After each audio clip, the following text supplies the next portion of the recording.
біз жаңа автомектептерді қадағалаймыз. Мемлекеттік надзор болады. Сонан кейін, егер де бір автошколдың жаңа түлектері кішкентай уақытта ДТП жасап, оның ішінде жаңағы ауыр дене жарақат алып, сондай фактілер болса, онда біз сол автошколын қалай оқытты олар? Осынша адам бірінен кейін бірі жасапты ДТП әр жерде, мысалы үшін. Сондай жауапкершілігі болады.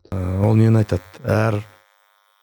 Мен осы автомектеп ашам, оқытам деген кезде өзінің жауапкершілігін түсіну керек. Оның жауапкершілігі болу керек.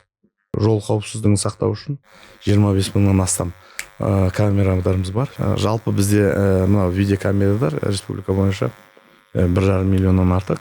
Ол енді көше қауіпсіздігі, ал жол қауіпсіздігіне арналған жаңа айттық.